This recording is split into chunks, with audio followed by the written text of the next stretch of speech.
Los pacientes a menudo me preguntan si es mejor comer fruta o si es mejor comer pan pasteles de arroz o fideos. Aquí lo más importante es el número 1. Es mayor que es mayor. Que hola, suscriptores de Guía Mayor. Soy el doctor Antonio García, del Departamento de Neurología del Hospital Universitario de Madrid. Cuando se tiene diabetes surgen complicaciones debido a la glucosa. Al hablar así de la glucosa parece el villano, pero la glucosa es en realidad una sustancia sin la cual nuestro cuerpo moriría. Si falta se produce hipoglucemia. Y si hay hipoglucemia, ¿qué parte muere? Otros órganos tienen cierta resistencia, pero el cerebro muere. Dado que el cerebro usa solo glucosa y oxígeno, si hoy deciden hacer dieta y se mueren de hambre al día siguiente, estarán tan adoloridos que sentirán que se mueren. ¿Qué parte está sufriendo? ¿El cerebro está sufriendo? El cerebro sufre enormemente porque no le llega glucosa. Así que, ¿qué hace el cuerpo?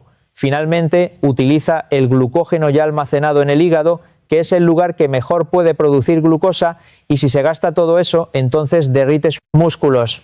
A eso se le llama gluconeogénesis. Y como es el método más fácil, si pasan hambre a partir del día siguiente, sus músculos comenzarán a derretirse.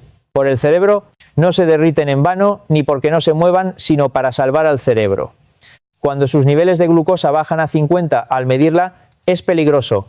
El cerebro está en peligro. Es un gran problema. Es hipoglucemia. Generalmente en personas sanas saldrá entre 60 y 90. Pero si tienen diabetes superará los 130. Generalmente superará los 126. Entonces tener mucha glucosa es bueno. Es bueno, sí. Desde la perspectiva del cerebro es bueno. Pero esta gran cantidad de glucosa se adhiere a la hemoglobina y se convierte en hemoglobina glucosilada. Y de igual manera se adhiere a varias otras proteínas y péptidos. Cuando se adhiere así, esa sustancia se transforma en lo que llamamos productos finales de glicación avanzada, que en inglés se conocen como AGE. Estos AGE se convierten en mediadores de la inflamación en nuestro cuerpo. El proceso que ocurre en nuestro cuerpo para defendernos es la inflamación. Es para defendernos, pero en la mayoría de los casos, al reaccionar de forma exagerada, puede destruir células normales. Eso es la inflamación. Entonces pueden ser destruidas, pero debido a estas sustancias hay que considerar que el grado de inflamación se vuelve más fuerte. Destruye aún más.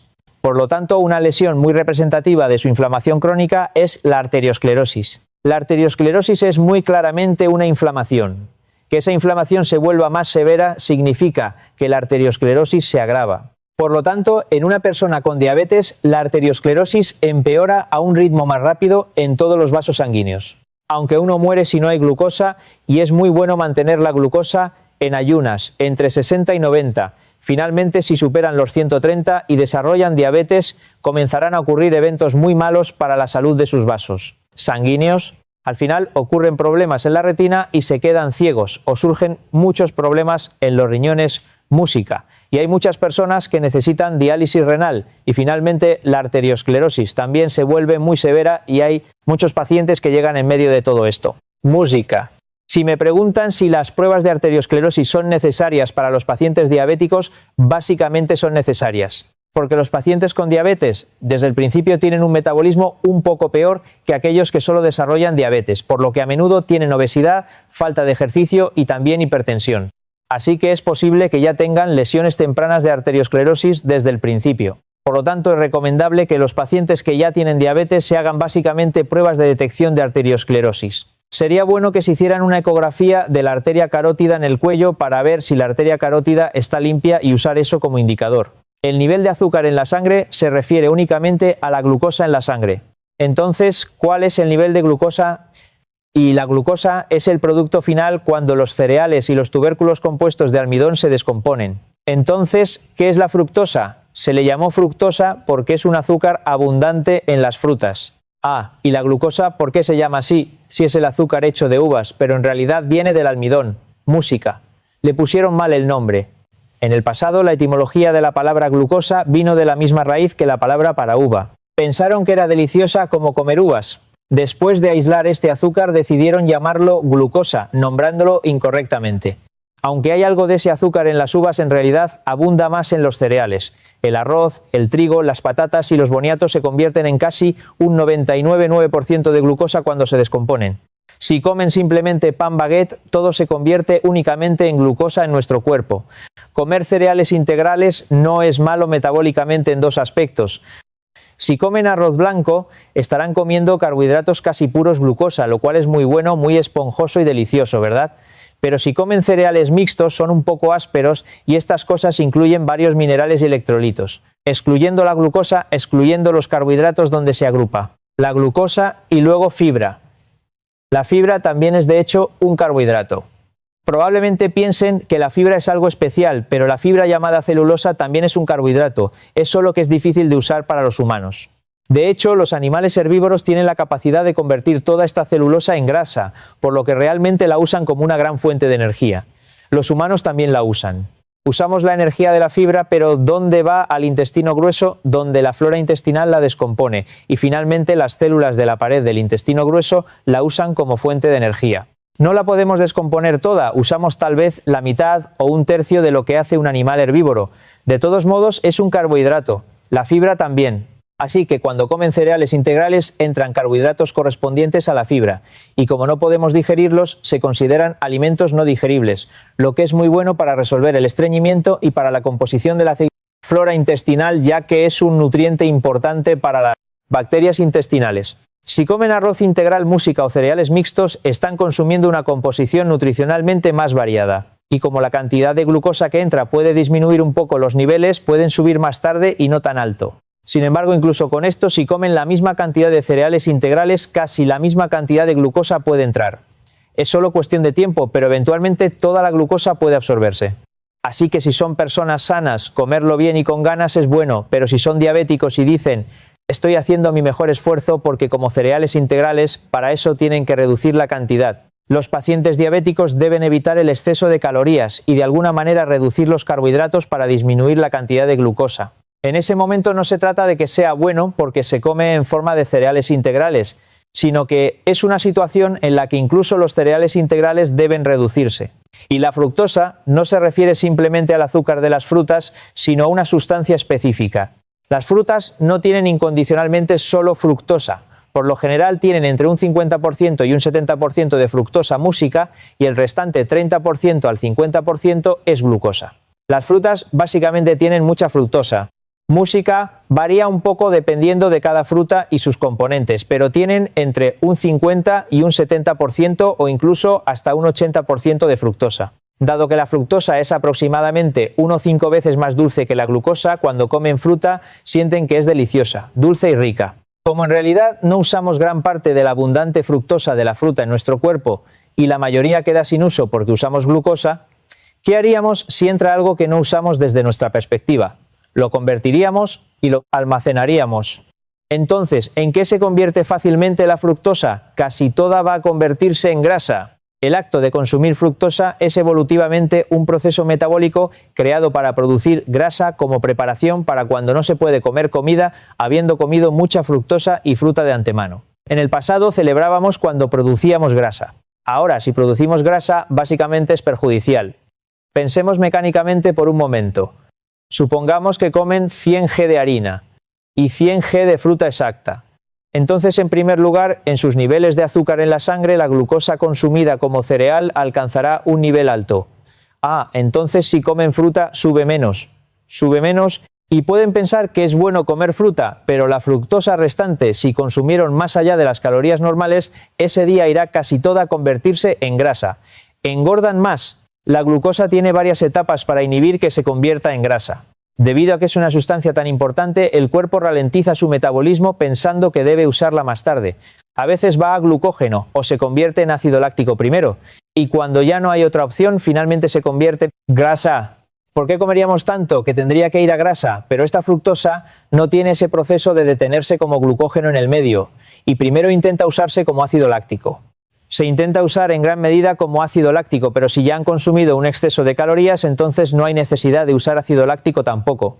El ácido láctico regresa y se convierte en grasa. Consumir fructosa no hace que pierdan peso en la realidad, sino que la composición de su grasa aumenta como grasa visceral, convirtiéndose en un factor que empeora el pronóstico de su diabetes. Las frutas tienen muchísima fructosa, así que si comen mucha fruta engordarán. Engordan y se vuelven obesos. Por eso es malo. ¿Por qué es malo causa diabetes? Es decir, la fructosa es una causa de la diabetes, se convierte en causa de obesidad y diabetes. Entonces, ¿es buena la glucosa? ¿Es buena la harina? Es ambiguo defender esto, porque digo que los pacientes diabéticos tienen complicaciones porque tienen demasiada glucosa. Entonces, los alimentos que aumentan la glucosa serían malos para los diabéticos. Así que la fructosa es buena, no es buena. Si el paciente desarrolló diabetes debido a la obesidad, consumir mucha fructosa empeorará aún más su obesidad. La enfermedad de la diabetes en sí puede empeorar. De hecho, a los pacientes diabéticos no les va bien, ni con la fructosa ni con la glucosa.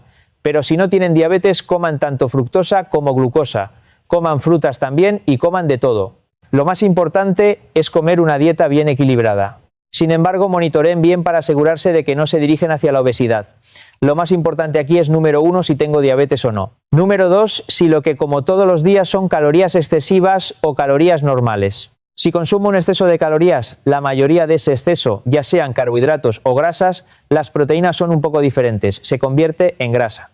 Ahora, ustedes están viendo esto de forma dicotómica, preguntándose si la fruta es mala o si los cereales son malos, y con eso se distorsiona su pensamiento. Pero básicamente ambos son carbohidratos importantes que nuestro cuerpo usa como fuentes de energía.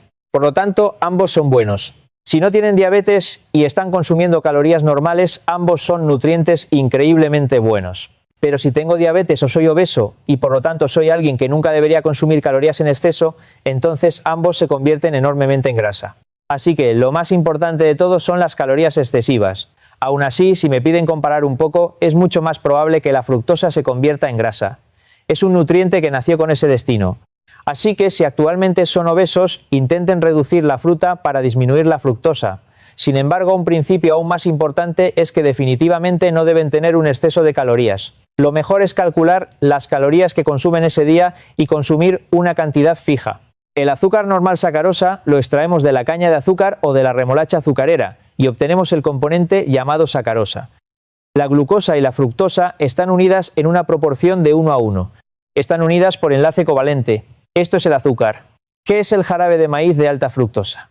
En los Estados Unidos el maíz se producía en cantidades masivas, a precios muy baratos, pero lo que faltaba en ese momento era azúcar. Al descomponer el maíz casi todo se convierte en glucosa. Como lo dulce como el azúcar es la fructosa, pensaron en convertirlo químicamente en fructosa para que actuara como componente del azúcar. Así surgió el jarabe de fructosa líquida. Es el High Fructose Corn Syrup, significa jarabe de maíz con alto contenido de fructosa. Así que hay uno en el que la proporción es 45% de fructosa y otro con 55%. El del 55% es más dulce que el azúcar. Como se volvió mucho más barato que el azúcar, comenzó a producirse en masa en Estados Unidos desde la década de 1960 música y empezó a incluirse enormemente en muchas bebidas, refrescos y postres. Al ser barato, comenzaron a añadirlo sin medida y los refrescos hicieron una contribución notable para crear la enorme obesidad de los estadounidenses. Ahí es donde entra este jarabe líquido al 55%. Entonces, si me preguntan si el jarabe de alta fructosa es bueno, si lo usan bien, no hay nada particularmente malo en ello. Porque como tiene un 50% de fructosa, no hay mucha diferencia con el 50% del azúcar normal. Ustedes solo tienen que pensar que esto es un condimento que da dulzura y comer menos. Pero, ¿cuál es el problema con esto? Si comen alimentos que contienen este condimento tan dulce, sin duda comerán en exceso. Es difícil comer de manera normal. Si está rico, comen más. Como dijo un actor una vez, si es delicioso son 0 calorías. Eso es una declaración tremendamente incorrecta. Risas. Si es delicioso son calorías excesivas. Debe ser desabrido. De hecho, la parte más importante del control de la dieta alimentaria es en su mayoría comer ensaladas y no añadir mucha salsa. Comer varias cosas, cereales mixtos, y la idea fundamental detrás de esto es comer de forma que no sea sabroso. Solo se come poco cuando no es sabroso. Así que de hecho, si quieren comer delicioso y tener un día de trampa, realmente deben hacerlo con la mentalidad de cuándo lo harán durante la semana. Pero si entran cosas como el jarabe de fructosa o el azúcar, en el momento en que lo comen se rompe su sello de control y comen mucho más. Lo que tal vez no sepan es que si comen carne pura consumirían principalmente las proteínas y grasas que contiene la carne. Sorprendentemente también hay algunos carbohidratos allí. Una cantidad mínima, pero la hay. De todos modos, para hacer esto delicioso le añaden muchos condimentos. Lo sazonan mucho como carne marinada o costillas, y ahí entran enormes cantidades de carbohidratos. De hecho, mientras comen carne piensan, no comí arroz. Solo comí carne marinada y costillas asadas. Pero probablemente consumieron muchísimos carbohidratos. Risas. Entra muchísimo azúcar y condimentos. Y terminan comiendo mucho más de lo que piensan. Ustedes comen una ensalada y piensan, solo comí ensalada, así que no engordaré. Las calorías y los ingredientes de la salsa están compuestos casi en su totalidad por carbohidratos y grasas. Hay una cantidad tremenda de carbohidratos, grasas y aminoácidos, por lo que están consumiendo enormes calorías en una forma simple. Lo que tiene mucha fructosa son las frutas y los postres, o sea, el azúcar tiene un 50%. Y el jarabe de alta fructosa tiene entre un 45 y un 55%, y usamos ambos casi sin excepción cuando hacemos postres. Toda la panadería, el pan, los pasteles dulces que consideramos dulces, todos ellos contienen cantidades masivas de esto. Veamos un ejemplo. Las mujeres que dicen estar a dieta a menudo comen muy poco o nada de carbohidratos y cereales en las comidas principales, optando por proteínas y demás. Y luego, para compensar ese apetito reprimido, van a una cafetería en la segunda ronda y comen postres dulces. Entonces, más de la mitad de los azúcares que consumen allí entra como fructosa. Están renunciando a la glucosa y consumiendo fructosa. Es un comportamiento extraño. Metabólicamente y bioquímicamente hablando, es un comportamiento extraño. Así que no hay necesidad de que alguien sin diabetes odie la glucosa. Es una sustancia demasiado importante. El cerebro metaboliza usando solo glucosa. Cuando expliqué esto así, alguien comentó en un clip, también usa cuerpos cetónicos. Ese tipo es un ignorante. Esa es una situación anormal. Es decir, cuando hay hambruna, cuando ayunamos intencionalmente, si el cerebro no tiene glucosa, moriría. Así que el cuerpo cambia su proceso metabólico para usar cuerpos cetónicos. Esa es una excepción. En general, aunque haya cuerpos cetónicos y glucosa, no se usan cuerpos cetónicos. Absolutamente se usa solo glucosa, en tiempos normales. Por lo tanto, la glucosa es una fuente de energía sumamente importante para el cerebro. No demonicemos a la glucosa. Sin embargo, los pacientes con diabetes no tienen más remedio que reducir la glucosa. Tienen que entenderlo así. ¿Por qué es lamentable esto? Los pacientes que veo, aunque los datos a nivel mundial podrían ser peores aproximadamente la mitad, se tratan bien. La otra mitad no se trata bien. ¿Por qué no se tratan bien? Básicamente es porque no controlan bien su dieta ni hacen ejercicio. Pero lo que suelo decirles a ellos es que aunque he dicho que la glucosa no es mala a los pacientes diabéticos, inevitablemente hay que reducirles la glucosa, por lo que termino enumerando alimentos ricos en glucosa. Arroz, pan, fideos, alimentos de harina de trigo, patatas, boniatos, maíz e incluso frutas y postres. Se lo tengo que mencionar todo. Entonces no los comen. No es que no los coman, sino que si comen una cierta cantidad, intenten esforzarse por comer solo la mitad de lo que comerían normalmente, y para el resto intenten tener una dieta centrada en proteínas. Así se lo explico. Es sumamente importante. Cuando los pacientes diabéticos preguntan qué deben comer, les digo, reduzcan los carbohidratos, reduzcan las grasas. ¿Por qué engordan?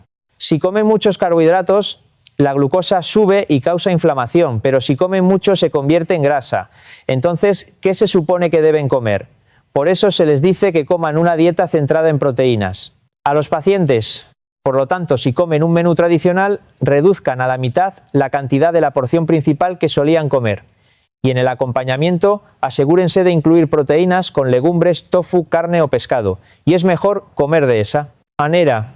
Decirles que coman una dieta centrada en proteínas es la mejor respuesta. Como ese control de la dieta no se hace bien, como resultado sus niveles de hemoglobina glucosilada siguen subiendo y la cantidad de medicamentos aumenta gradualmente. Al aumentar los medicamentos, eventualmente se llega a administrar insulina. ¿Qué significa darle insulina a alguien que ha desarrollado resistencia a la insulina? Significa inyectar insulina de manera masiva para poder superar esa resistencia. Llegar al punto de recetar insulina a los pacientes significa que realmente se está llegando a la etapa final de la diabetes. ¿Por qué es lamentable esto? Muchas de las personas que se esfuerzan por deshacerse de la diabetes cuando están en la etapa de prediabetes viven sin diabetes el resto de sus vidas.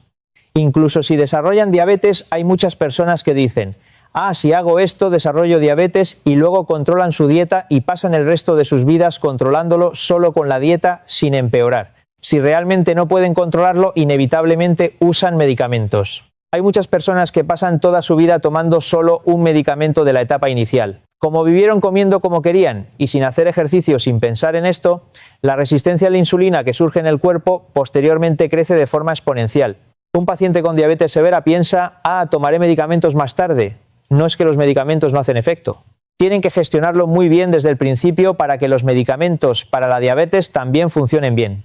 Por lo tanto, deben reflexionar adecuadamente y realmente hacer su mejor esfuerzo para reducir su hemoglobina glucosilada cada vez que vengan.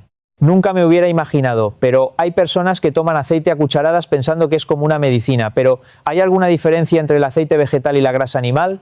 Si me preguntan si el aceite vegetal es bueno o malo, lo que les puedo decir es qué energía usa el músculo. Normalmente ahora mismo estoy usando energía muscular. Aunque parezca que no estoy usándolo, estoy usando cientos de músculos para mantener esta postura corporal. Incluso si creen que su rostro no tiene expresión, están utilizando decenas de músculos simultáneamente. Los músculos necesitan energía constantemente en tiempos normales, ¿verdad? La mayor parte proviene de la grasa. Cuando caminan despacio se usa mayormente grasa, pero de repente corren. Entonces usan glucosa. Alrededor del 70% de la fuente de energía normal usa ácidos grasos y el 30% restante usa glucosa. Pero ¿hay alguna diferencia entre el aceite vegetal y la grasa animal? ¿Creen equivocadamente de forma dicotómica que lo animal es malo y lo vegetal es bueno? ¿Y piensan cómo es grasa es mala, pero si es aceite está bien? Especialmente si se usa la palabra aceite, está bien. Tienen ideas sin sentido como esta. Tienen que entender que aceite líquido y grasa significan científicamente casi lo mismo.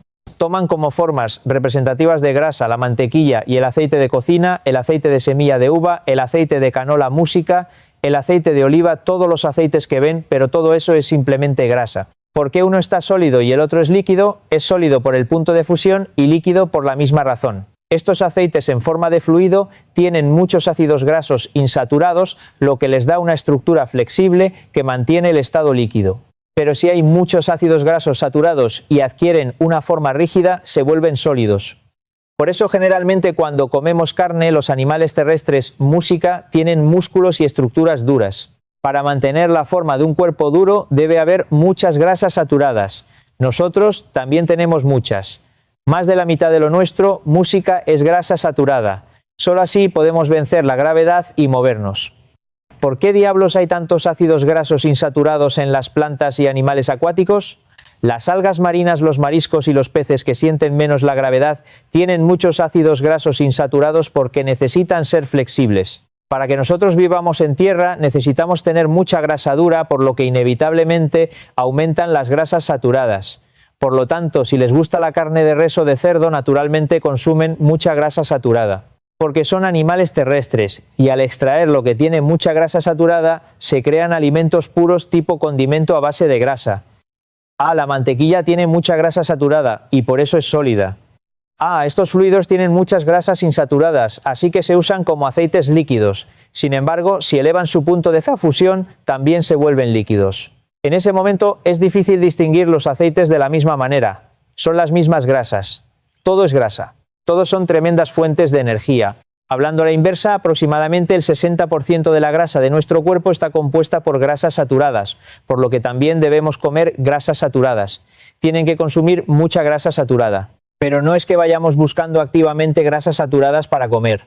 Como nos gusta la carne al comer carne, ingresan cantidades enormes de grasas saturadas. Solo si se tiene una proporción adecuada de grasas saturadas e insaturadas, las funciones celulares se desempeñan bien. Por eso deben consumir bien tanto ácidos grasos saturados como ácidos grasos insaturados.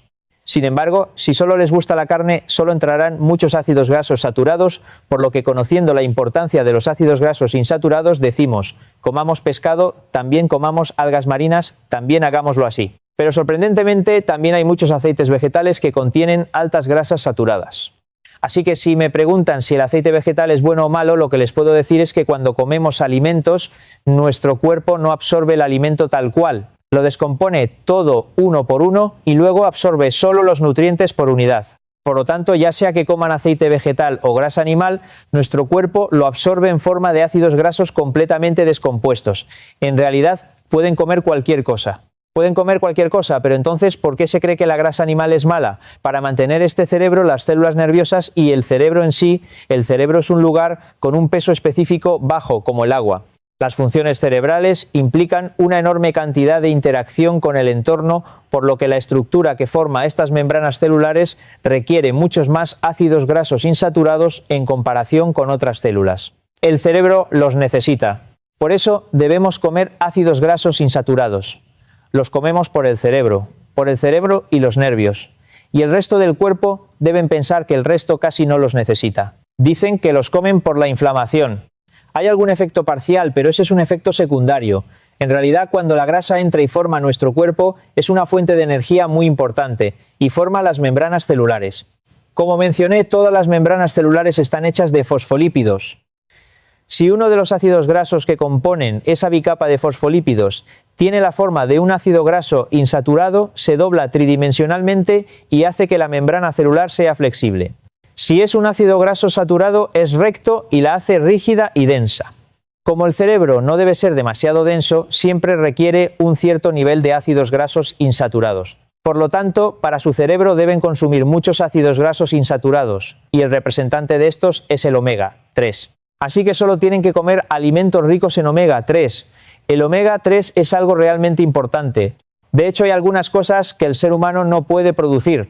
Lo que llamamos vitaminas se consideran nutrientes esenciales, porque hay animales que sí pueden producirlas, pero los humanos no podemos. Y los aminoácidos que no podemos fabricar se llaman aminoácidos esenciales. Si lo planteamos así, parece que decimos, es muy importante y hay que comerlo bien. Pero no significa eso, simplemente hemos evolucionado para no poder fabricarlo en el cuerpo. ¿Por qué no podemos? Porque entra muy fácilmente a través de los alimentos.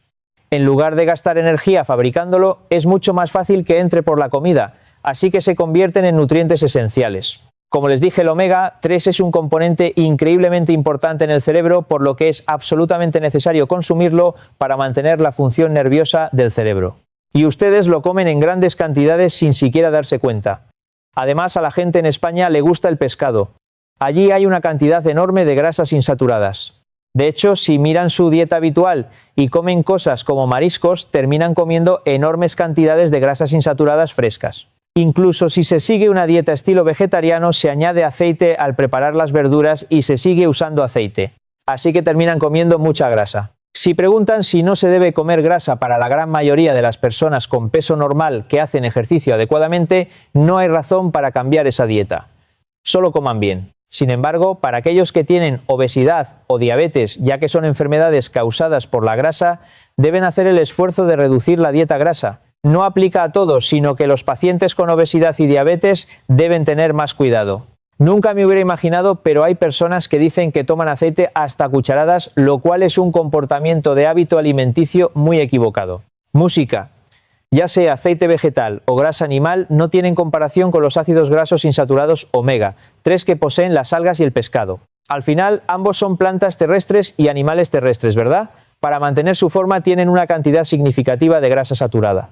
Mencioné que los ingredientes con mucho omega 3 son plantas acuáticas. Entre los seres terrestres no hay tanto así, que no creo que sea un comportamiento muy bueno que busquen activamente y consuman aceites de plantas o grasas animales de origen terrestre. Para las personas de nuestro país a las que les gusta tanto el pescado y las algas marinas, ya están ingiriendo una cantidad bastante grande de omega 3. Además, los aceites utilizados para cocinar tienen cierta proporción de grasas saturadas e insaturadas. Así que no hay necesidad de separarlos estrictamente. Y el acto de ingerir aceite por sí solo de esta manera hace que de hecho a nuestro cuerpo no le guste en absoluto que ingrese solo aceite. Nuestro cuerpo odia el estado en que entra solo aceite. Solo cuando sentimos que esto es delicioso, el estómago se abre y no hay problemas gastrointestinales, así que tomarse una cucharada pensando que es medicina simplemente es un nutriente. Definitivamente no es medicina y debido a una creencia errónea consumirlo en su forma pura, asumiendo los diversos efectos secundarios, es, creo, una actitud no muy buena. Una de las cosas que entienden mal es que hablan de omega 3, omega 6 y demás, pero el omega 6 no es tan bueno para el cuerpo. El omega 6 se usa en nuestro cuerpo como un mediador de la inflamación. Es el mismo ácido graso, pero nuestro cuerpo le asignó esa misión. Tú actúa como mediador de la inflamación. Por eso, si se consume mucho omega 6, la inflamación crónica aumenta. Hay muchos resultados de investigaciones científicas sobre esto. Hay aceites que contienen mucho omega 6. Por lo tanto, consumir mucho omega 6 en realidad no es un comportamiento apropiado. Lo más apropiado es consumir mucho omega 3, comúnmente llamado DHA y EPA. De hecho, el aceite de oliva no tiene mucho omega 3. El aceite de oliva, pero tampoco tiene mucho omega 6. Tiene poco de lo bueno y poco de lo malo. Risas. Pero la proporción de grasa insaturada es alta en comparación con otros aceites. Solo se mencionan los puntos fuertes de esto. Las personas que dicen que el aceite de oliva es bueno dicen, ¿acaso no tiene poco omega? 6. Pero también tiene poco omega. 3. Comparado con otros aceites no tiene tanto omega. 3. Por lo tanto, no hay mucha necesidad de buscarlo específicamente como un componente nutricional milagroso. Sin embargo, dado que se dice que otros aceites tienen un poco más de omega 6, podrían pensar que esto podría causar un poco de inflamación. Pero en mi opinión, proporciones de omega 3 y 6 al nivel del aceite de soja o aceite de maíz, todos están bastante bien. El aceite es algo que se añade en pequeñas cantidades para realzar el sabor, por lo que creo que no tienen por qué evitar ciertos aceites expresamente. Creo que es marketing. Claramente hay empresarios que producen una cantidad enorme de aceite en todo el mundo. Ese mercado de aceites es un océano rojo. Como hay demasiados aceites para enfatizar este aceite desde el punto de vista del marketing, empezaron a destacar los componentes y terminaron hablándoles de grasas insaturadas y omega 3. Así que en realidad no creo que esto sea tan importante como para que se dejen llevar de esta manera. Hay problemas de salud mucho más importantes que prestar atención a eso. Su tipo de cuerpo real, su estado de peso, el ejercicio son cosas mucho más importantes. Así que, manteniendo una actitud de cuidar la salud, deben hacer ejercicio, consumir las calorías adecuadas y no deberían arriesgar sus vidas por cosas tan triviales. Creer que si el colesterol está alto tomo omega 3 y el colesterol baja, supongo que como es un ácido graso insaturado, va donde está el colesterol y lo limpia, es una ilusión y un salto lógico completamente irracional, anticientífico. Es un sinsentido. No existe tal cosa como que el aceite expulse el colesterol. Simplemente si entra un buen aceite como el omega 3, el colesterol LDL baja un poco y el colesterol HDL sube un poco. Pero no es un efecto directo. Dado que el hígado produce tanto colesterol como grasa, de todos modos, al sentir menos carga al respecto, el hígado sintetiza un poco menos de colesterol. Por lo tanto, no deben pensar que están tomando omega 3 para reducir el colesterol. A veces los médicos incluso recetan omega 3 a personas que realmente necesitan bajar el colesterol y no pueden, pero ese no es el propósito principal. Deben saber que el omega 3 es necesario para la salud nerviosa de su cerebro. El efecto real del omega 3 es número 1 y abrumadoramente mantener el buen funcionamiento de las funciones nerviosas. Y de manera secundaria puede reducir un poco el colesterol y también puede reducir un poco la inflamación. Pero al basarse en este efecto de reducir la inflamación, de repente dicen que reduce las enfermedades cardíacas y de repente afirman que hay que tomar omega 3 para el infarto de miocardio y los derrames cerebrales. Sin embargo, en cuanto al infarto de miocardio o el derrame cerebral, los resultados de los estudios han sido ambiguos y ahora ya no se recomienda. Dijeron que no buscaran tomarlo expresamente. Es decir, no se toma por la salud de los vasos sanguíneos, sino por la función cerebral. Deben pensar en su función más importante. El colesterol lo producimos en la cantidad necesaria para crear las membranas celulares y nuestras hormonas importantes. En realidad, estamos comiendo mucho más que eso. Así que tratamos de comer menos, pero si incluso tienen arteriosclerosis, tienen que usar medicamentos para reducirlo definitivamente. El omega 3 no es importante para el hígado o los vasos sanguíneos, es increíblemente importante para la función nerviosa del cerebro. Pero ya estamos comiendo mucho de él. Si están muy preocupados, tomarlo como suplemento es su elección, pero dado que en nuestro país la gente ya consume mucho omega 3, no es algo para preocuparse tanto. Los occidentales odian las algas y el pescado, así que su dieta está tan sumida en la carne que parece que sus funciones nerviosas cerebrales reales no serían muy buenas. Por eso la importancia científica del omega 3 surgió allí. Y como siempre odian comer pescado, surgió la idea de cómo sea, fabricaremos omega 3 extraído de pescado o omega 3 hecho de krill, así que al menos coman esto. De hecho, nosotros no podemos producir omega 3, pero es sumamente necesario porque la función nerviosa es increíblemente importante. Sin embargo, no lo necesitamos tanto como los occidentales. Nosotros comemos muchísimo. Los europeos, en comparación con los estadounidenses, recibieron menos el impacto del jarabe de maíz de alta fructosa, por lo que su tipo de cuerpo está algo bien. Y entre ellos, los alimentos que comían los griegos resultaron ser muy buenos para la salud. Comían mucho yogur y muchas ensaladas, y eso se convirtió casi en un mito. Especialmente consumiendo mucho aceite de oliva, y así la dieta mediterránea es buena, pero en mi opinión la dieta de España es increíblemente buena. El único inconveniente de nuestra dieta tradicional es que comemos cosas muy picantes o muy saladas. Si solo controlan un poco esas dos cosas, no creo que haya necesidad de ir a buscar la dieta mediterránea. La dieta de los españoles tiene muchísimo omega 3, por lo que es un país muy ventajoso en comparación con otros países. Si toman omega, 3 como suplemento generalmente es una pastilla así de grande de 1 gramo o 2 gramos que es puro aceite. Podrían preguntarse, ¿estará bien comer tanto aceite? Pero la capacidad de almacenamiento del hígado es increíble y lo mantiene durante bastante tiempo. Así que de hecho si toman omega 3 la función cerebral no mejora de inmediato ese mismo día. Toma tiempo hasta que el hígado transporta los triglicéridos que contienen ese omega 3 al cerebro. Toma bastante tiempo.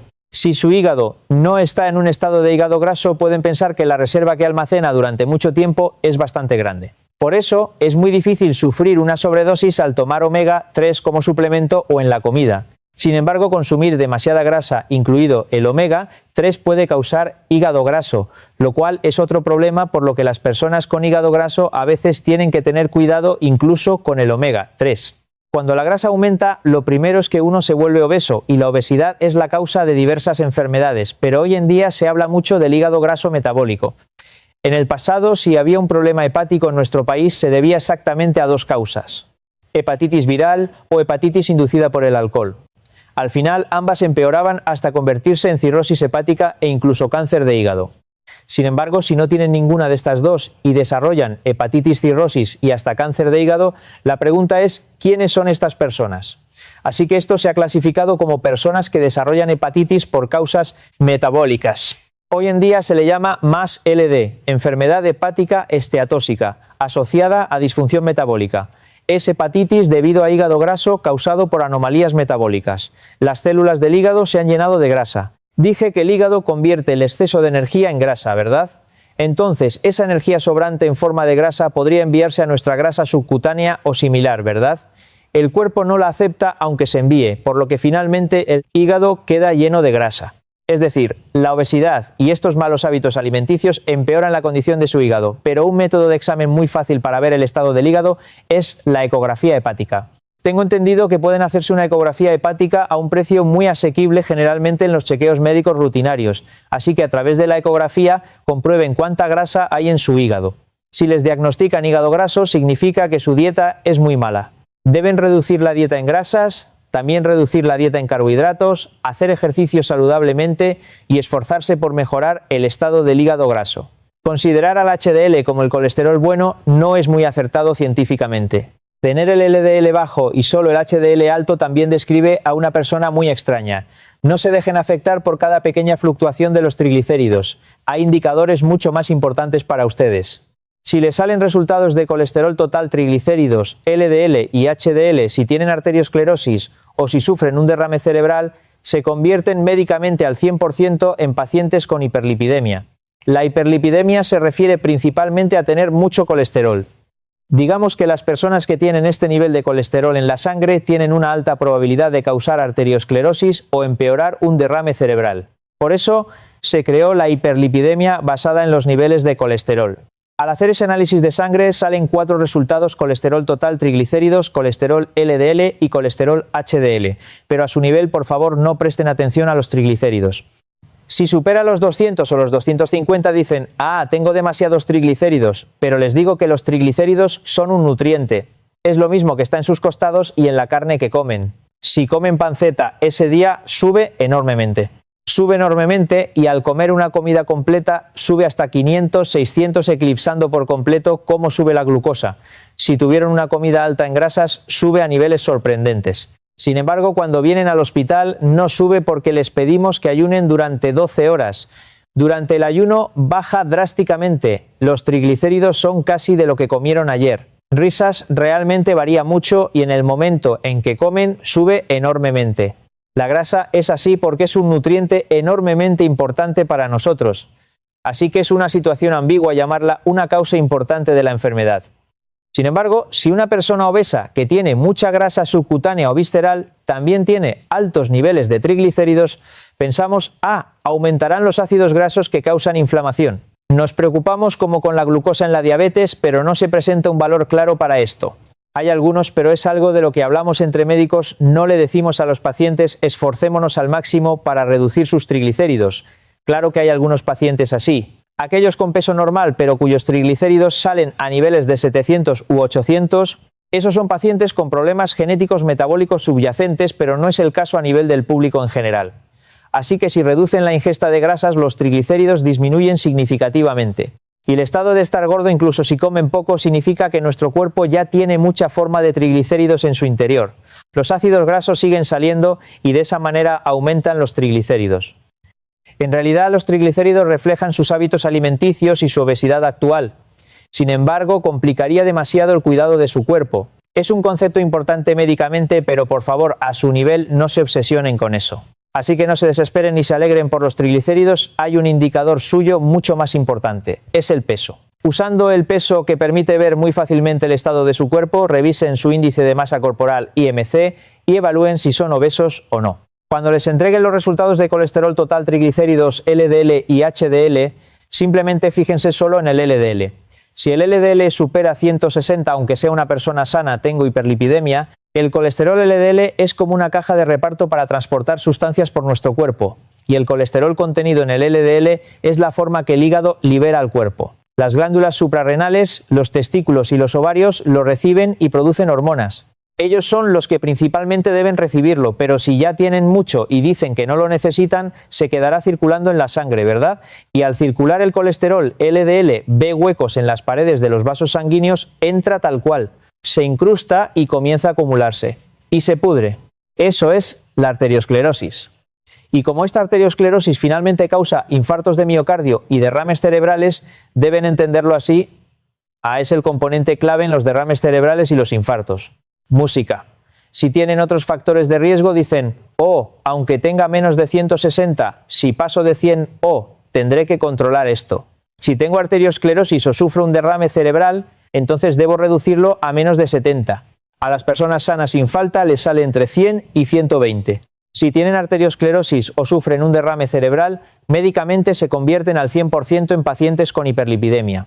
A decir verdad, durante mi residencia no se podía medir el colesterol LDL. Ni siquiera en el Hospital Universitario de Madrid se podía medir. Así que usábamos la ecuación de Friedewald para calcular y derivar el colesterol LDL. De hecho, escribí mi primera tesis en mi etapa de residente de esa manera. Luego, al entrar en la década de los 2000, el método para medir directamente el colesterol LDL se generalizó y los hospitales empezaron a hacerlo. Si incluso el hospital universitario empezó a medir directamente el colesterol LDL en la década de los 2000, ¿desde cuándo creen que se hacen los exámenes médicos preventivos? La verdad es que no hace tanto tiempo. Si existe esa prueba, es muy bueno hacérsela. Pero ustedes hablan del HDL. El HDL es el hígado recuperando el colesterol que se distribuyó mal por el cuerpo. El bolsillo llamado HDL son aquellos que vuelven al hígado recuperando el colesterol si lo contienen. Por eso se le llama el colesterol bueno, pero no es eso, decimos que es bueno porque es el que se recupera. Si está alto, piensan, supongo que se recupera mucho. Así que hace 20 años en todo el mundo se fabricaron medicamentos para elevar el colesterol HDL, que se recupera en grandes cantidades. Música, todos fracasaron rotundamente. Las enormes farmacéuticas Big Pharma sufrieron un fracaso miserable creando esa droga porque tenía muchísimos efectos secundarios. ¿Por qué ocurrió eso en realidad?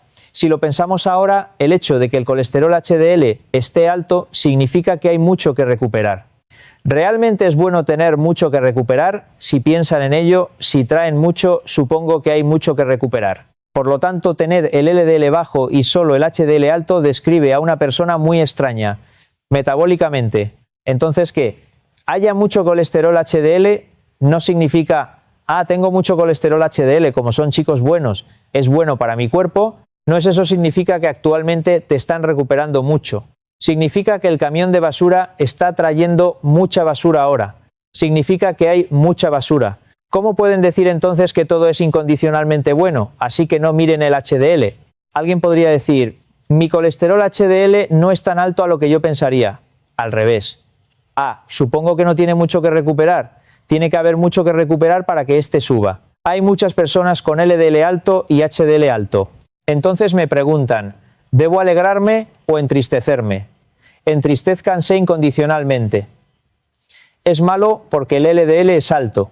Estos LDL son los que van esparciendo colesterol. Por lo tanto, que ustedes consideren al HDL como un colesterol bueno no es científicamente correcto en absoluto.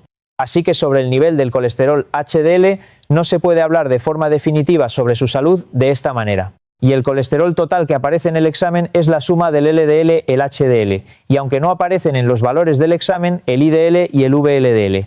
Significa que están sumando todos los que van esparciendo y los que son recuperados. Por lo tanto, no deben fijarse en absoluto en el colesterol total.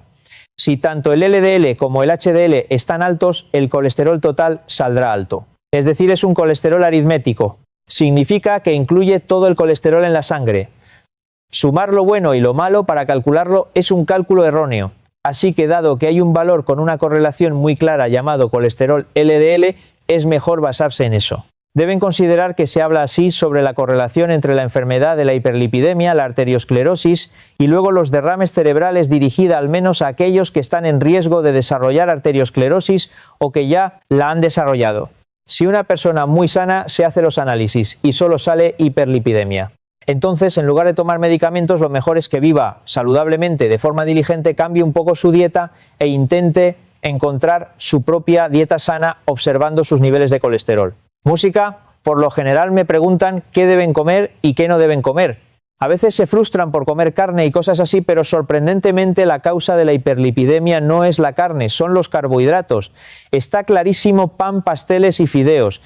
Si comen mucho arroz, pan o fideos, el proceso mediante el cual nuestro hígado produce colesterol, que representa el 80% del colesterol total, se hace a partir de la glucosa. El hígado produce colesterol diligentemente a partir de la glucosa y luego lo empaqueta y lo envía a la sangre. Lo que el hígado produce directamente es el 80% y lo que sale como colesterol que simplemente comimos es el 20%. Así que si comen muchos carbohidratos, todo eso se va a formar colesterol. Entonces si reduzco los carbohidratos, el colesterol bajará. Así que si especialmente necesitan reducir la hiperlipidemia, entonces no deben reducir la carne, sino reducir los carbohidratos. No les estoy diciendo que coman en exceso, sino que coman carne. Por favor, consuman una cantidad adecuada de risas. Es un componente absolutamente necesario. El problema surge cuando se come en grandes cantidades. Nunca les he dicho que coman mucho. Por favor, no consuman calorías en exceso y comer moderadamente tanto como usen es el camino más saludable. Si observamos los factores de riesgo que causan los derrames cerebrales, el número 1 es indiscutiblemente la hipertensión. La hipertensión es el número 1 y en el número 2 están la diabetes, el tabaquismo y la hiperlipidemia peleando por su posición. Pero la base más importante que abarca todos estos factores de riesgo en general es el estilo de vida. El estilo de vida es la parte más importante que muestra la diligencia de esa persona hacia la vida humana. Decirles a los pacientes que vivan de forma saludable, coman de forma equilibrada y hagan ejercicio son de hecho virtudes de las que el propio individuo debe estar dotado antes de que el médico se lo diga. Deben hacerlo sin falta. Las personas sanas que llegan al punto de convertirse en pacientes porque no hacen el ejercicio adecuado, o siguen fumando, o beben en exceso, o no comen de manera saludable, considero que son personas que son negligentes con su propio cuerpo. Y dependiendo de la situación, los regañó muchísimo. Me dicen: oh, profesor, lo siento. Y yo les digo: ¿por qué me piden perdón a mí? Deben pedirse perdón a ustedes mismos. Yo solo soy un guía aquí. Si el médico se lo enfatiza, significa que no han cumplido con lo básico. Deben esforzarse por prevenir los derrames cerebrales manteniendo ese aspecto básico bien cuidado, tomando la mínima medicación posible. Como es lo básico, es sumamente importante. Afortunadamente, la frustración por la hiperlipidemia se ha reducido bastante, porque antes ni siquiera reconocían la hiperlipidemia como enfermedad, no había educación al respecto y era la primera vez que oían el nombre de la enfermedad. En una situación donde se volvió muy importante que la hiperlipidemia deba tratarse los pacientes, se preguntarán: ¿pero acaso sentí algún síntoma malo por la hiperlipidemia al principio?